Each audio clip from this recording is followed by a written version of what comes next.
अस्सलाम वालेकुम।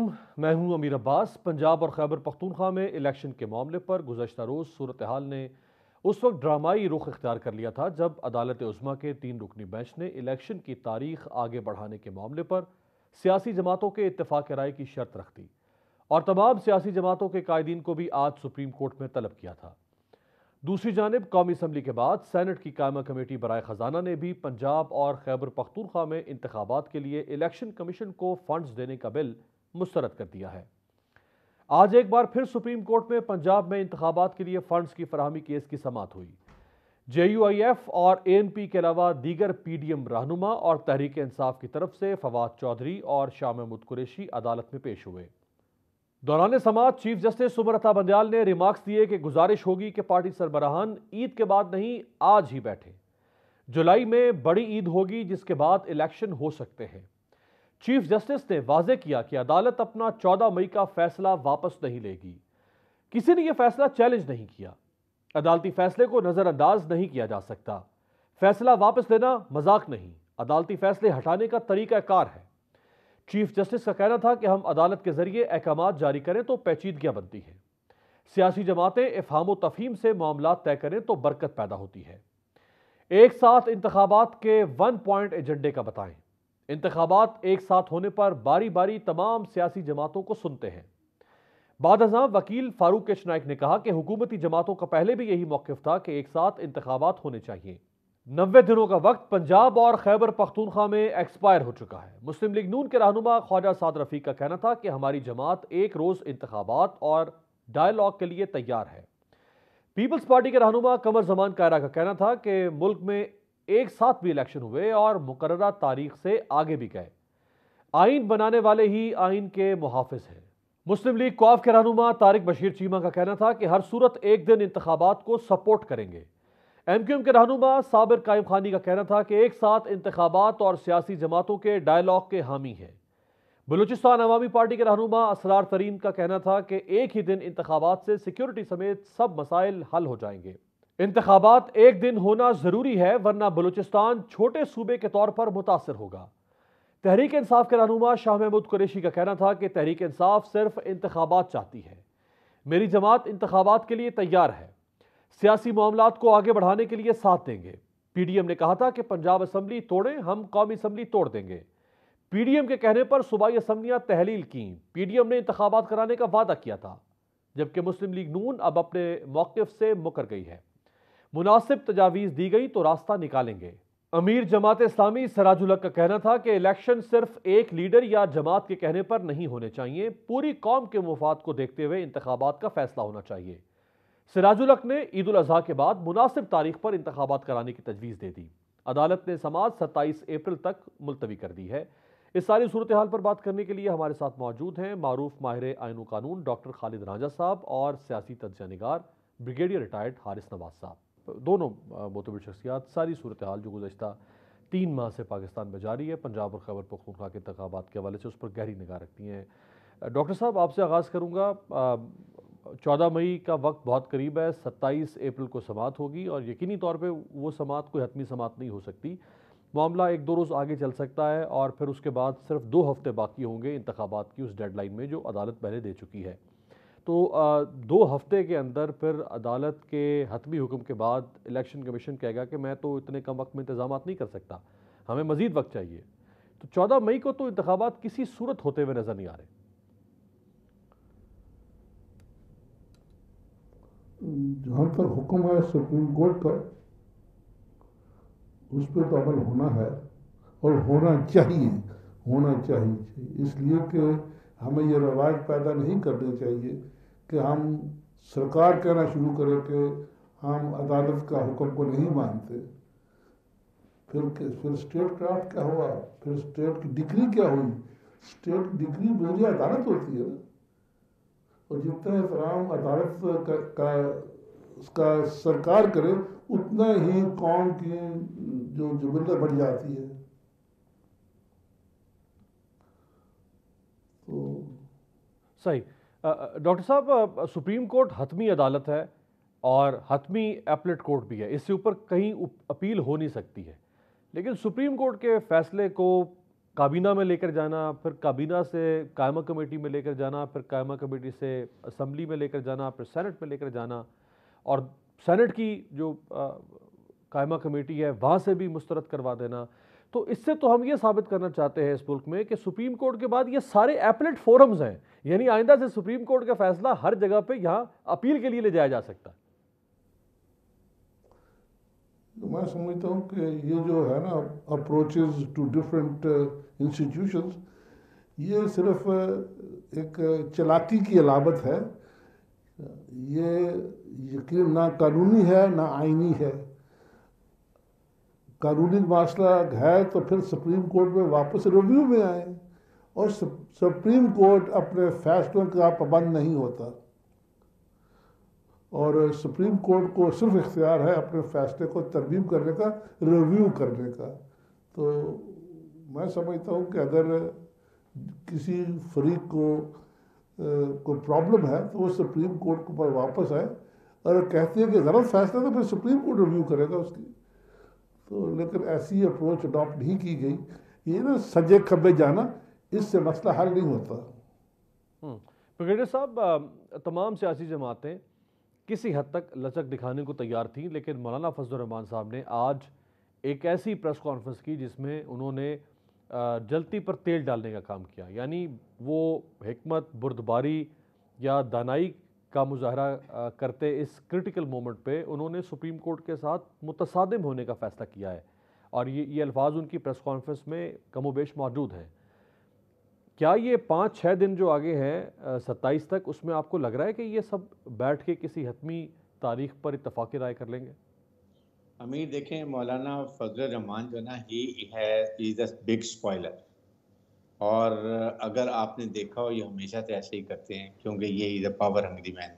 I am very frankly and very blunt, क्योंकि अवाम को अब वो बातें पता होनी चाहिए जो उनके लिए बहुत नुकसानदेह, जिससे कौम को इस वक्त जो एक यकजा होने की ज़रूरत है, उसमें अगर उनको बखेरा जा रहा है तो ये बहुत ही ख़तरनाक ट्रेंड है। उनके हम समधी जो हैं वो गवर्नर हैं पेशावर के, दामाद उनका मेयर है कराची का, बेटा जिसको इंजीनियरिंग की एबीसी नहीं पता वो उन्होंने कम्युनिकेशन का मिनिस्टर बनाया। And we know the reason क्या वजह है। खुद पक्ष से प्रेसिडेंट जायज कर रहे हैं। अगर इलेक्शन होते हैं इनको ये भी नहीं मिलना। एक तो ये प्रॉब्लम है। सेकंड, नवाज शरीफ साहब मेरे ख्याल में साथ के टच में हैं, और वो भी चाहते हैं कि ये साथ जब तक उनका मसला ना हल हो इलेक्शन नहीं होना चाहिए। लेकिन एक मुझे बात बताएं कि सुप्रीम कोर्ट ऑफ पाकिस्तान का डिसीजन अगर आ गया है, तो जैसे खालिद रांझा साहब ने बिल्कुल बात की, there was only one option कि आप रिव्यू में जाएं और गिव योर लॉजिक कि जी और कोई एविडेंस रह गई है वो डालें और उसका कोई हल निकालें, और ताकि वो कोर्ट को रिव्यू द डिसीजन, जो कि मेरे ख्याल में इलेक्शन कमीशन पाकिस्तान कोई पटिशन डालेगी, मैंने सुना है कि वो कोशिश कर रहे हैं। लेकिन जब तक ये डिसीजन ये कोई चेंज नहीं होता, it is incumbent on everyone, particularly chief executive of the country, जिन्होंने सुप्रीम कोर्ट ऑर्डर्स को हुकूमत पाकिस्तान ने इम्प्लीमेंट करना होता है। आप मुझे एक बात बताएं कि हम अवाम अपने नुमाइंदे असम्बली में क्यों भेजती है, जो कि एमएनए और एमपी होते हैं। एमएनए इलेक्शन करके एक अपनी प्राइम मिनिस्टर चुनते हैं, और उसके बाद एक कैबिनेट चुनी जाती है ताकि वो रूटीन इम्पॉर्टेंट नेशनल इशूज़ के ऊपर फैसले करें, अवाम की फलाह बहबूद के लिए, आइन की उसकी पासदारी के लिए और इन चीज़ों के लिए। अब मुझे ये बताइए कि जब एक फैसला हो गया और फिर एक सुप्रीम कोर्ट ने ऑर्डर कर दिया कि पैसे जो हैं वो दिए जाएं स्टेट बैंक को, ये नॉर्मल एडमिनिस्ट्रेटिव ऑर्डर है, ये ऑर्डर है, हुक्म है प्राइम मिनिस्टर के लिए और फाइनेंस मिनिस्टर के लिए, इसको इम्प्लीमेंट करेंगे। Assembly has got nothing to do, as बल्कि खालिद रांझा से बैठे हैं झील बेर में आओ, नथिंग टू डू। वो सिर्फ कानून साजी करेंगे, और कानून साजी के बाद जो आला अदलिया है वो इसकी कानून की तशरीह करेगी, आइन की तशरीह करेगी, आइन के पाबंद भी हो। कैसे वहां से जाके ये रेजोल्यूशन, ये जो असेंबली के रेजोल्यूशन है, they are just political resolutions, it has got nothing to do with the change to change the decision of Supreme Court of Pakistan. वहां पर एक ही तरीका है कि आप रिव्यू करें, हो जाए। डॉक्टर साहब, अगर इस रिवायत को तस्लीम कर लिया जाए कि सुप्रीम कोर्ट एक फ़ैसला दे रही है और उस फैसले को कायमा कमेटियों से या पार्लियामेंट के फ्लोर से या काबीना के ज़रिए से मुस्तरद कर दिया जाता है, तो इसका मतलब ये हुआ कि आने वाली कोई भी हुकूमत सुप्रीम कोर्ट की या हाई कोर्ट की तरफ से आने वाले किसी भी ऐसे फैसले को जो उस हुकूमत के ख़िलाफ़ है वो पार्लियामेंट कायमा कमेटी या काबीना में ले जाके मुस्तरद कर दिया करेगी और फैसला मानने से इनकार कर देगी, अगर हम इसको आज राइज कर दें पाकिस्तान में। फिर मैं आपसे ये गुजारिश करूँगा कि एक जो फ़र्द है वो भी तो वोटर है ना नेशनल असम्बली का। कल को अगर जिससे सजा होगी सुप्रीम कोर्ट से, वो कहेगा मैं नहीं मानता, तो फिर उसका जो मयार है वही होगा जो असेंबली कह रही है। असेंबली ऑपरेट करती है आइन के ताबे, जब भी आइन से तजावज़ करती है वो गलत है। और उस वही आपने दफ़ा 6 लगाई हुई है कि आइन से तजावज़ करना जो है वो आइन से इनहराफ है, आइन से मुतसादिल रवैया जो है वो काबिल सज़ा है। तो मैं समझता हूँ कि ये रवायत डालना गलत है। इससे आम लोगों को आप क्यों छापे मार रहे हैं सिंध के इलाके में, जी डाकू बैठे हुए यहाँ पे, वो भी कहते हैं कि हम तो हुक्म नहीं मानते। फिर उनका भी स्टेटस वही है जो आपकी पार्लियामेंट कह रही है। तो आप जब कानून को नाफज करते हैं तो you have to draw a firm line कि ये कानून है, ये फैसला है, इस पर अमल दरामद होना है। तो इसमें मैं समझता हूँ कि जब अदालती फैसले गलत भी होते हैं, मैं कब कहता हूँ कि वो कोई सहीफा होता है, लेकिन उसके दुरुस्त करने का तरीका भी आइन में दिया हुआ है, आपने वही तरीका अपनाना है। और अगर हमारा सोच ये है कि अगर फैसला मेरे हक में हो तो दुरुस्त है, अगर मेरे खिलाफ हो तो वो गलत है। सही, ये अप्रोच गलत है और इसको हमें इनकरेज नहीं करना चाहिए। राइट। ब्रिगेडियर साहब, पीपल्स पार्टी का रवैया आपको कैसा नज़र आ रहा है? एक तरफ तो वो अपना वो जो लिबरल फेस है और बड़ा कॉन्स्टिट्यूशनलिस्ट फेस, उसको भी दिखाने की कोशिश करती है कि जी हम मुज़ाकरात करना चाहते हैं और एक तारीख पर इलेक्शन होने चाहिए। दूसरी तरफ वो मुसलसल तनकीद भी कर रही है सुप्रीम कोर्ट के ऊपर। आज भी बिलावल ने सुप्रीम कोर्ट के फैसले के ऊपर तनकीद भी की प्रेस कॉन्फ्रेंस में, यानी आज की समाअत के बाद। कल वो मौलाना को मनाने भी चले गए। एक तरफ बिलावल असम्बली में खड़े होकर कहते हैं कि सुप्रीम कोर्ट में फ़िरौन बैठे हुए हैं, आमिर बैठे हुए हैं, दूसरी तरफ कहते हैं जी 1 तारीख पर इलेक्शन होना चाहिए। तो पीपल्स पार्टी कहाँ खड़ी है इस वक्त? देखिए, पीपल्स पार्टी जो है ना वो बहुत अच्छे कार्ड्स अच्छे और प्ले कर सही कर रहे हैं। एक उनकी, मैं अभी भी मैं कहता हूँ कि उनमें जमहूरियत उस पार्टी में है, बेनज़ीर भुट्टो में भी थी, ज़ुल्फ़िकार भुट्टो में भी थी, लेकिन क्योंकि वो पीडीएम में हुकूमत का हिस्सा है, इसलिए उनको साथ भी देना पड़ता है। उन्होंने बड़ी अच्छी रवायत की कि चले मुज़ाकरात होने चाहिए, क्योंकि सियासत में मुज़ाकरात कभी बंद नहीं होते हैं और यही जमहूरियत का हुस्न भी है। इसलिए आई स्टिल एप्रिशिएट कि वो एक एफर्ट कर रहे हैं। वो एक तरफ पीडीएम को खुश भी करना चाहते हैं, but then they want elections also. लेकिन नेक्स्टली मैं खुद कहता हूँ कि इलेक्शन इकट्ठे होने चाहिए, लेकिन थोड़ी सी डेट आगे पीछे कर ले। अगर आपने अक्टूबर में कह रहे हैं तो व्हाई नॉट कि आप अक्टूबर के इलेक्शन को आप जो है वो आप जाके जुलाई या अगस्त में कर लें और सारे इलेक्शन इकट्ठे कर लें। जब तक अगर कोई सिक्योरिटी के इश्यूज हैं, कोई डाकों की प्रॉब्लम चल रही है, वो तो चीफ जस्टिस साहब ने आज कहा है, ब्रिगेडियर साहब, वो चीफ जस्टिस साहब ने आज कहा है कि जुलाई में चूंकि ईद उल अजहा है तो ईद उल अजहा के बाद यानी जुलाई के महीने में इंतखाबात हो सकते हैं। तो इसलिए ये देखें ना, अब बात ये है कि everybody has to give and take. Give and take किसने करना है? गिव एंड टेक करने हैं सब दोनों तरफ से। इट कांट बी के दोनों एक ही नुक्ता नजर लिया जाए। पीटीआई भी दे विल माइट एग्री और उनको भी सूट करेगा कि अगर जुलाई में इलेक्शन हो जाती है, अगस्त में हो जाती है, तो उस वक्त उनको भी एडजस्ट करना पड़ेगा और उनको एक स्टेप बैकवर्ड आगे आना पड़ेगा, तो तभी प्रॉब्लम हल होगी ना। इसीलिए मुज़ाकरात ये पार्टीज में हो रहे हैं। चीफ जस्टिस ने ये कहा कि 4-5 छुट्टी इसमें भी बैठे। ये जरूरी नहीं कि आप 5 छुट्टी गुजार के फिर और टाइम जाएगा, because maybe PDM want to gain time और इसमें कोई ऐसा नुक्ता नजर नहीं है कि वो चीफ। लेकिन अगर ये 27 को ब्रिगेडियर साहब, अगली तारीख को 27 को ये सारी जमातें आके कहें कि जी अभी कोई इत्तफाक राय नहीं हो सका, अभी तो हम ईद मिलते रहे हैं, ईद की नमाज पढ़ते रहे हैं और सवियाँ खाते रहे हैं और टाइम इसी में गुजार दिया हमने और हम राब्ते कर रहे हैं और मिल रहे हैं और 27 को कोई कंक्रीट सोल्यूशन नहीं लेकर पहुँचते, तो फिर क्या होगा? लेकिन देयर 2-3 नंबर 1 है Supreme Court will say okay take 2-3 more days. We अगर आपने ये चैलेंज लिए 2-3 डिसाइड कर लें, on the date come and tell us you agree और यू डोंट। अदरवाइज उनको decision very clear. In the meantime मेरे ख्याल में election commission of Pakistan is going for review petition. जो अभी आज चीफ जस्टिस ने बात की थी कि nobody had come for review petition, हमारे पास एक ही ऑप्शन है, हम ऑर्डर्स को चेंज नहीं कर सकते। They have I think sense that thing. अगर उसमें आके चीफ जस्टिस पाकिस्तान में भी रिव्यू में कहते हैं कि ठीक है हम इस डेट को ऐसे करते हैं बिकॉज ये मुल्क के इस्तेकाम के लिए और इसके लिए 90 दिन नहीं, हम आपको 100 दिन और दे देते हैं या 80-50 दिन और दे देते हैं, that's it a final date we are giving and then no compromise. उसमें उस वक्त तक ये सारी जो सिक्योरिटी इशू थे ये भी खत्म हो जाएंगे। आपके पंजाब के जो आईजी पता नहीं कौन से पंजाब के कच्चे में जाके बहुत बुलेट जैकेट पहन के शो करेंगे, बड़े बिजी हैं ना। कच्चे में मैंने तो पंजाब में कभी इशू नहीं सुना कि डेकॉइट्स का। सिंध में मैं और आप पता है सिंध में हम सुनते रहे कि वहाँ ऑपरेशन होते हैं, यहाँ तो कोई इशू नहीं है। और इसलिए मेरे ख्याल में ये बेहतर ही होगा कि इस वक्त जो हालात है कि इकट्ठे कर लें। इस पर मौलाना फजलुर रहमान और नवाज शरीफ साहब जो है ना, वो मेरे ख्याल में वांट्स के ब्रांड उनके लिए रास्ता क्लियर होगा, सब चीजें ठीक होंगी। राइट। खालिद रांझा साहब, नजरिया जरूरत तो हो गया ना, वो तो यानी ना करते भी नजरिया जरूरत तो आपको लाना पड़ गया। यानी इंतखाबात होने चाहिए थे 14, 15 या 16 अप्रैल तक, ज़्यादा से ज़्यादा। इंतखाबात पहले चले गए 30 अप्रैल को, नहीं हुए, फिर चले गए 14 मई को। अब अगर 14 मई से भी आगे जाते हैं तो वो तीसरी एक्सटेंशन हो जाएगी। तो नजरिया जरूरत तो आ गया ना, यही नजरिया जरूरत है ना कि आपने 90 दिन में नहीं करवाए, आप किसी ना किसी जवाब की बुनियाद पर आगे ले जाते क्या? ज़ाहिर जी, नजरिया ज़रूरत से हम इन सारे इनकार करते हैं और फिर इसको पानी भी तो दे रहे हैं, इसको आगे बढ़ा भी रहे हैं, रोज़मर्रा ज़िंदगी में इसको इस्तेमाल भी कर रहे हैं।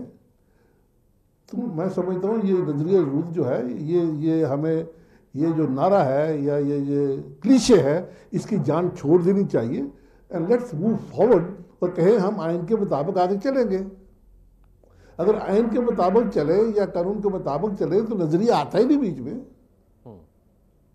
ये तो पैदावार है इन्हराफ आइन से या कानून से।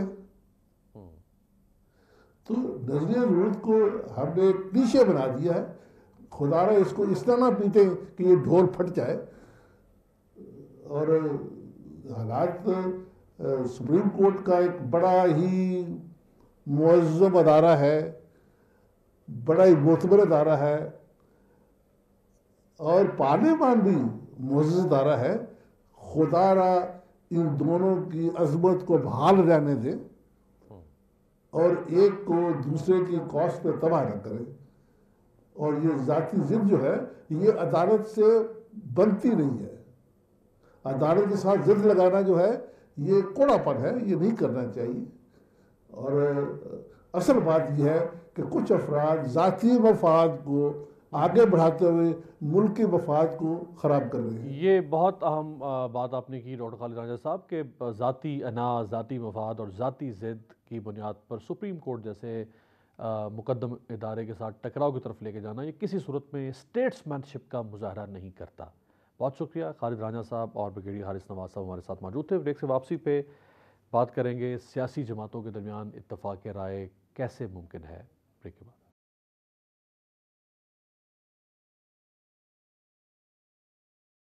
ब्रेक के बाद खुशामदेद। पंजाब और खैबर पख्तूनख्वा में इलेक्शन की तारीख का मामला मजीद उलझ गया है, गंभीर हो गया है। सुप्रीम कोर्ट के 3 रुकनी बेंच के मशवरे पर शुरू होने वाला सियासी मुज़ाकरात का मामला इब्तिदा में ही मुतनाज़ हो गया है। तहरीक इंसाफ, मुस्लिम लीग नून, पीपल्स पार्टी और जमात इस्लामी वगैरह ने इस अहम तरीन मामले पर डेडलॉक ख़त्म करने के लिए मुज़ाकरात के अमल पर लचक दिखाई, लेकिन हैरत अंगेज़ तौर पर मुज़ाकराती अमल को खुद 13 जमाती इत्तेहाद के सरबराह ने सबूताज कर दिया है। दूसरी जानिब बिलावल भुट्टो जरदारी ने भी प्रेस कॉन्फ्रेंस करते हुए कहा कि जब तक अदालती बेंच अपना फैसला वापस नहीं लेता हम इसे बंदूक की नोक समझेंगे। सियासी जमातों को खदशा है कि बैकडोर से 1 यूनिट की साजिश हो रही है। बिलावल भुट्टो ने मजीद कहा कि इत्तेहादियों से इत्तेफाक करते हैं कि गन पॉइंट पर कोई मुज़ाकरात नहीं होंगे। अब से कुछ अरसा पहले तक पाकिस्तान डेमोक्रेटिक मूवमेंट इमरान खान से मुज़ाकरात की मुखालफत या मुज़ाहमत किस तरह से कर रही थी, देखिए। हम इमरान खान के साथ इलेक्शन की तारीख के तयन के हवाले से किसी किस्म के मुज़ाकरात का हिस्सा नहीं बनेंगे। उससे क्या बात होगी जो आइन से न माने, उससे बात नहीं हो सकती। जनाब स्पीकर, ऐसे हम बचे जाएं ये मुमकिन नहीं है। पॉलिटिशियन से तो बात हो सकती, सियासी लोगों से तो बात हो सकती, ये जो अनएवरेज पॉलिटिकल पार्टी है इससे बात क्या करूँ। इसके साथ जो बातचीत करना जो है, इस बंदे की क्रेडिबिलिटी है, इस पे एतबार किया जाए। अब इमरान खान साहब के पास कोई ऑप्शन नहीं बची। पहली बात तो यह है कि इमरान खान को यह ऑफर क्यों दी जाए, इसलिए कि इमरान का ही निज़ामंद रवैया है। सब कुछ क्योंकि फेल हो चुका है, तो आज मैं हुकूमत के साथ बैठने को तैयार हूँ। ये हुकूमत को चाहिए कि बिल्कुल उस तरह उसके साथ डील करे जिस तरह दहशतगर्दों के साथ डील करती है। और अब आपको दिखाते हैं पाकिस्तान तहरीक इंसाफ के चेयरमैन इमरान खान समेत उनकी पार्टी की जानिब से मुज़ाकरात की पेशकश किस तरह से की गई।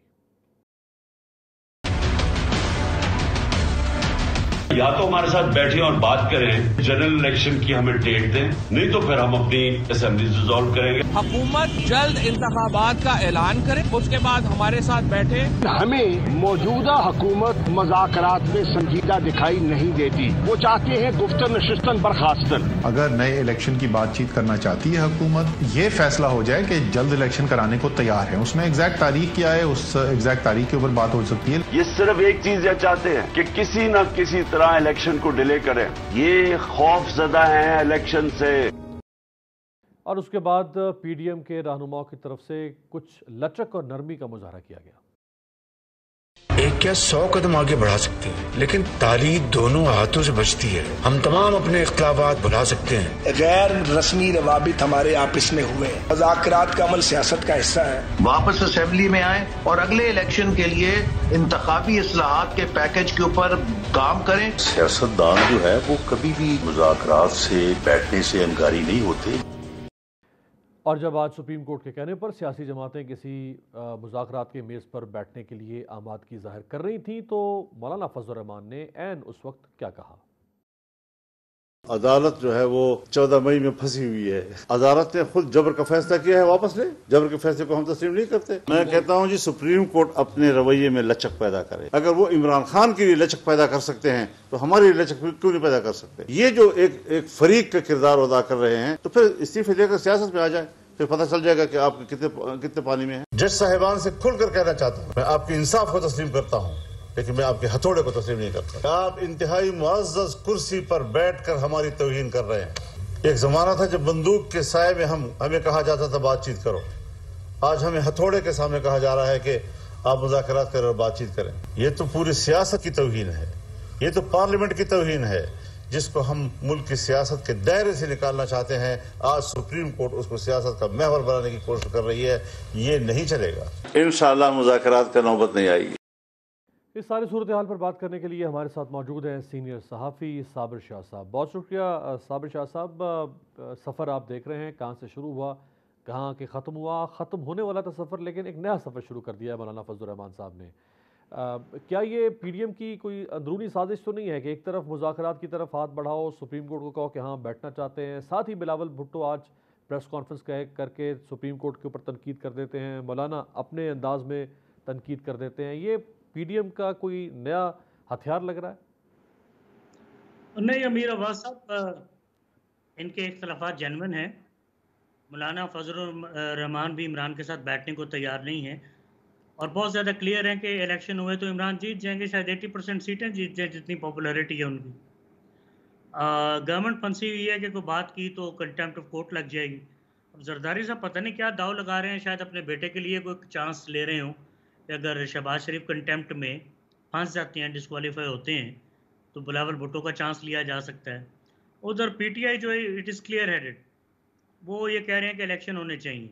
सो अगर वो मुज़ाकरात की मेज़ पे बैठ भी जाते हैं तो मेरे ख्याल है पहले दिन मुज़ाकरात ख़त्म हो जाएंगे। पीटीआई तो बिल्कुल किसी मूड में नहीं है मुज़ाकरात के इलेक्शन के अलावा को बात करने। इलेक्शन के अलावा बात हो भी किस पे सकती है? तो चीफ जस्टिस ऑफ पाकिस्तान ने बहुत ज़्यादा जुडिशल स्टैंड दिखाया है। आज भी एक बीच में राह भी निकाल के दी कि आप मुज़ाकरात करके देख लें ताकि कल को फैसला हतमी वो जारी करें, तो इस पर किसी को एतराज़ ना हो। कम अज़ कम हिस्टोरियन को, तारीखदान को इस पर एतराज़ ना हो, और मैं समझता हूँ एतराज़ नहीं होगा। शाह साहब, मुज़ाकरात तो एक ही नुक्ते पर होंगे ना, एक नुक्ते के अलावा तो कोई दूसरा नुक्ता बहस में है ही नहीं इस वक्त। और नुक्ता एक है और वो है इंतखाबात। एक जमात कहती है कि इंतखाबात फलां तारीख में होने चाहिए, दूसरा इत्तेहाद कहता है कि इंतखाबात फलां तारीख पे होने चाहिए। सो इसमें से किसी एक तारीख पर या दरमियान की तारीख पर इत्तफाक करना होगा, इसी पर ही सारी बहस है। ये किसी तारीख पे इनका इत्तफाक नहीं होगा, क्योंकि देखिए पीटीआई कह रही है कि पहले तो ये 14 तारीख वाले इंतखाब आप करवाएं ना। वो कहें जी इसका असर हो जाएगा जनरल इलेक्शंस पे। भाई अब ये कोर्ट का ऑर्डर है, करवाने तो है ना। और मैं समझता हूँ कि इस्टेब्लिशमेंट भी इमरान खान की पॉपुलैरिटी को देखते हुए मुमकिन है कि वो भी रिस्ट्रेंट का मुजाहरा करें और चीफ जस्टिस ऑफ पाकिस्तान का इसमें साथ दें। मेरा ख्याल है वो सिक्योरिटी भी मुहैया करेंगे, फंड्स भी इशू नहीं है। इशू ये है कि गवर्नमेंट PDM 13 जमातें इलेक्शन में नहीं जाना चाह रही क्योंकि हार सामने नज़र आ रही है। अब बॉयकॉट करना एक रास्ता है, उस पर भी लोग कहेंगे भाग गए। इलेक्शन लड़ते हैं तो मैंने आपको बताया कि 80% सीटें इमरान ले जाएंगे तकरीबन। अब क्या मुंह दिखाएंगे उसी शाम 7 बजे लोगों को जब इलेक्शन हो जाएंगे और हर जगह PTI जीत रही होगी। ये बहुत सारे सवालात हैं। और नवाज शरीफ साहब की आमद मुतवक्के थी, मरियम का कोई चांस बन सकता था, वो सारा जो है वो सैबोटैज हुआ है इस सारे अमल के अंदर। शाह साहब एक बात तो वाज़ेह है, शाह साहब एक बात तो वाज़ेह है कि अगर PDM और इमरान खान मुज़ाकरात के मेज़ पर बैठते हैं इंतखाबात की तारीख का तयन करने के लिए, तो कोई ना कोई तारीख तो तय करके उठना पड़ेगा और मुज़ाकरात ख़त्म ही उसी सूरत में होंगे। अगर बामकसद मुज़ाकरात और मुस्बत अंजाम हुआ तो वो कोई तारीख के ऊपर अंजाम होगा। और PDM अगर किसी तारीख पर इत्तफाक कर लेगी, इसका मतलब इंतखाबात में जाना पड़ेगा उसको। देखिए जी, पहले तो पाकिस्तान तरीके इंसाफ ये कहेगी कि अदालत का ऑर्डर है 14 को इंतखाब करवाएं आप पंजाब का। ये सबसे पहले वो ये कहेंगे, इसी पे बात आगे बढ़ेगी नहीं। वो कहेंगे कि जी जनरल इलेक्शन इकट्ठा करवाएं और एक टाइम पे होंगे, वो कहेंगे हम मानते नहीं इस बात को। ये मुज़ाकरात फेल हो जाएंगे, शायद चंद घंटे में फेल हो जाएं। तो ये हुज्जत तमाम कर रहे हैं इमरान खान चीफ जस्टिस के ऑर्डर के तहत या उनके मशवरे के तहत बैठेंगे तो सही मेरा ख्याल है मुज़ाकरात में, लेकिन कामयाबी मुझे नज़र नहीं आ रही। और ये टाइम गेनिंग टैक्टिक के तौर पे इस्तेमाल कर सकती है PDM, लेकिन मेरा नहीं ख्याल कि देखिए हॉक एंड डव की जोड़ी है फवाद चौधरी और शाह महमूद कुरैशी की, तो मुझे सक्सेस का चांस नज़र नहीं आ रहा। 14 मई से इमरान पीछे नहीं हटेंगे। और जो all parties conference Jamaat Islami करवाने जा रही है, एक तरफ तो सुप्रीम कोर्ट की तरफ से इनको बिठाने की कोशिश हो रही है, एक APC जमात इस्लामी भी तो करवा रही है ईद के बाद। अगर ये फेल हो जाएंगे मुज़ाकरात तो उसमें कौन बैठेगा? मैं तो ये पूछना चाह रहा हूँ। अच्छा आइडिया दिया है जमात इस्लामी ने, तकरीबन 2 महीने 10 दिन का टाइम है, लेकिन Imran Khan you see claims to be a tiger and hence can not afford to be humble.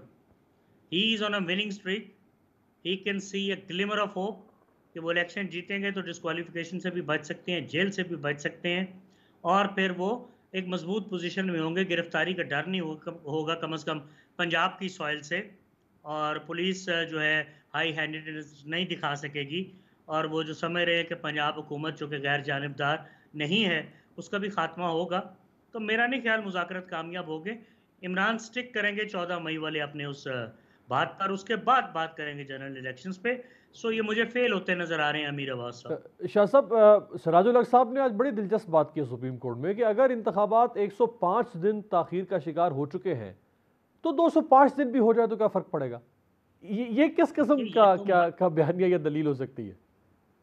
फिर 305 दिन भी कर ले, फिर 405 दिन भी कर ले। अदालत ने कहा हम 14 मई के फैसले से पीछे नहीं हटेंगे, और इमरान खान भी नहीं हटेंगे। सबसे बड़ी पॉलिटिकल पार्टी इमरान खान है इस वक्त, सबसे बड़े स्टेक होल्डर भी वो हैं, वो तो पीछे नहीं हटेंगे।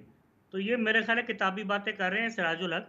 वो वाली बात उनकी मुझे ज़रा दिल को लगी है कि 2 महीने 10 दिन के बाद आप मुकम्मल इंतखाबात में चले जाएं। जी बहुत बहुत शुक्रिया। सीनियर सहाफ़ी साबिर शाह साहब हमारे साथ मौजूद थे। इस वक्त पाकिस्तान में जो सियासी और आइनी बहरान चल रहा है, इसका मतलब है ये बहरान 27 अप्रैल तक तो कम अज़ कम जारी रहेगा। क्या 27 अप्रैल के बाद इस बहरान में मज़ीद इजाफा होगा या ये बहरान सुप्रीम कोर्ट के हतमी फ़ैसले के बाद थम सकता है? बिलाखिर हमें इंतज़ार करना पड़ेगा ईद की इन तातीलात में और 27 अप्रैल तक सुप्रीम कोर्ट की अगली नशिस्त तक। एक ब्रेक पर जाते हैं। ब्रेक से वापस आने के बाद आपके सामने रखेंगे UNDP की एक होशरुबा रिपोर्ट जो पाकिस्तान में गुर्बत और दौलत के दरमियान पैदा होने वाले खौफनाक इजाफे पर हमारी आंखें खोल देने के लिए काफ़ी है।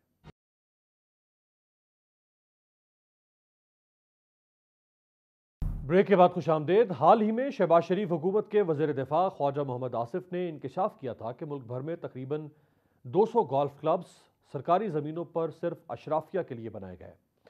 अगर इन ज़मीनों की नीलामी कर दी जाए तो पाकिस्तान अपने गैर मुल्की कर्ज का एक बड़ा हिस्सा अदा कर सकता है। ये एक भयानक हकीकत है कि पाकिस्तान इस वक्त $126 अरब से ज़ायद का मकरूज और इस कर्ज की अदायगी और मुल्की अखराजात चलाने के लिए रियासत के पास कोई ठोस पॉलिसी नहीं है। शायद इसीलिए हर तरफ डिफॉल्ट के खतरात मंडला रहे हैं। पाकिस्तान को इन नाजुक हालात से दोचार करने की जिम्मेदार पाकिस्तान की ताकतवर और मरात याफ्ता अशराफिया है। यह अशराफिया दीमक की तरह मुल्क की वसाइल को चाट रही है। इसकी एक झलक अक़वाम मुत्तहिदा की एक लर्जा देने वाली रिपोर्ट से वाज़ेह होती है। अक़वाम मुत्तहिदा के इदारे UNDP ने पाकिस्तान के हवाले से अप्रैल 2021 में एक रिपोर्ट जारी की थी। इस रिपोर्ट को नेशनल ह्यूमन डेवलपमेंट रिपोर्ट का उन्वान दिया गया था। इस रिपोर्ट में बयान करदा आदाद-ओ-शुमार से पता चलता है कि पाकिस्तान में अमीर की दुनिया अलग और गरीब की दुनिया अलग है। जागीरदार, सरमायादार, फौजी इस्टेब्लिशमेंट और रियासत के मिल्कियती इदारे पाकिस्तान में मरात से सबसे ज़्यादा फ़ायदा उठाते हैं। इस रिपोर्ट में इंकशाफ किया गया था कि 2017 से 2018 पाकिस्तान में अशराफिया की मरात पर 2660 अरब रुपए खर्च किए गए, जो GDP का 8% बनता है। अगर इन मरात का सिर्फ 24% भी गरीबों की तरफ मुंतकिल कर दिया जाए तो अदम मुसावात के खात्मे में यह पहला कदम साबित होगा। ताकत, अवाम और पॉलिसी मुल्क में अदम मुसावात के असल मुहर्रिकात हैं। मुल्क की आमदनी का 9% महज 1% अमीर तरीन अफराद की रसाई में है। ताकतवर गिरोह अपने हक को इस्तेमाल करते हुए अपने हिस्से से ज्यादा हासिल करते हैं। लोग जिन्स और तबके की बुनियाद पर दूसरों के साथ इम्तियाजी सलूक करते हैं। पाकिस्तान में अदम मुसावात की तल्ख हकीकत आमदनी में पाए जाने वाले फर्क से जाहिर होती है। UNDR 2020 के तज्जिए से जाहिर होता है कि मुल्क में मुतवस्सित तबके की हालत बिगड़ रही है। 2018-19 में आबादी का 36% मुतवस्सित तबका था, जबकि इससे कबल 10 बरसों में यह तादाद 42% थी। मुल्क का सिर्फ 1% अमीर तरीन तबका पर्सनल बैंक डिपॉजिट के 26.4%, ज़ेरे काश्त अराजी के 20% और रिहायशी जायदाद के 16% पर काबिज है। यही 1% दौलतमंद तबका पाकिस्तान में जमा किए जाने वाले कुल जाती इनकम टैक्स का 29.8% अदा कर रहा है, जो कि अदम मुसावात का मजहर है। 2001 से 2016 के दौरान बैंक डिपॉजिट्स का झुकाव 20% अमीर तबके की तरफ हो गया।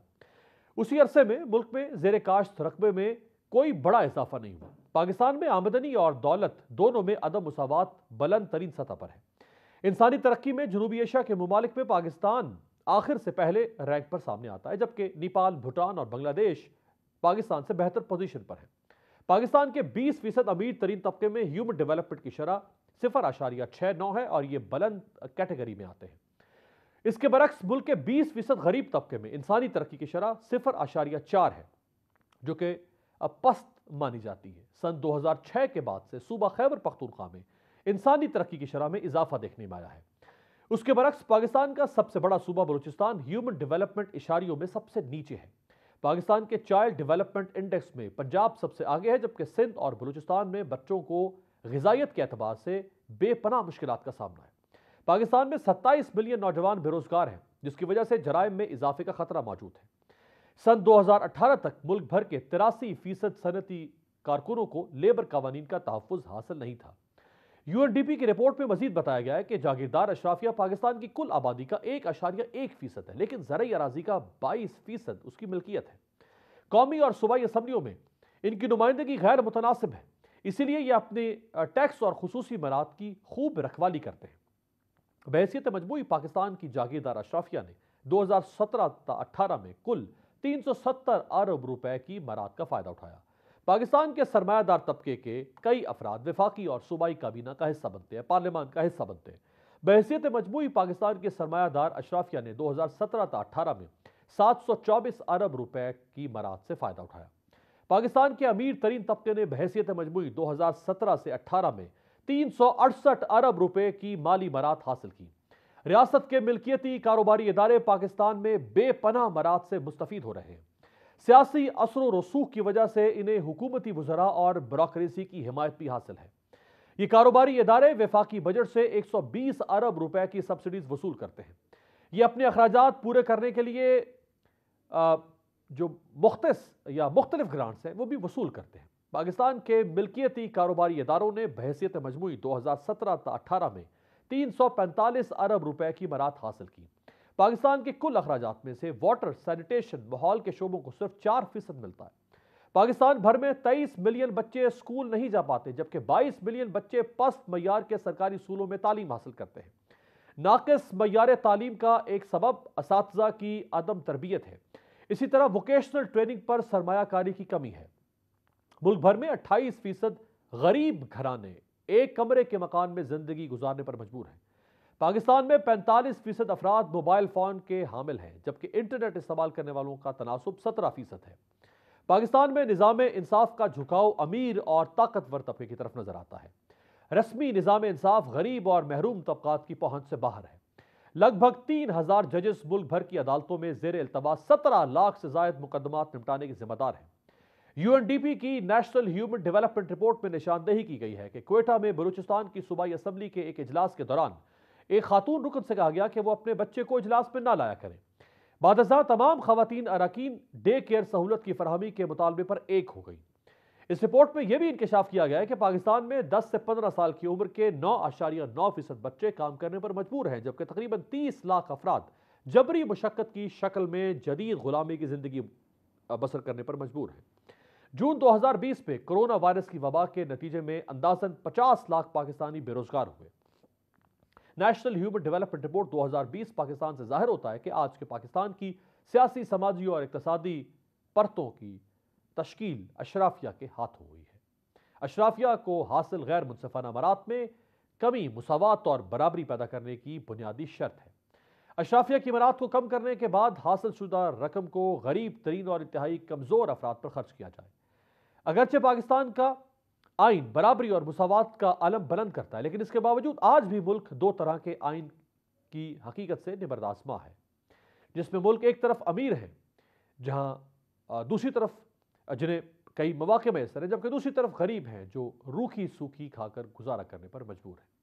काश की रियासत अपनी सियासत और अपने ज़ाती मफादात से बाहर निकलकर इन आदाद व शुमार पर भी नजर डाल सके। आपसे मुलाकात होगी ईद उल फितर के बाद।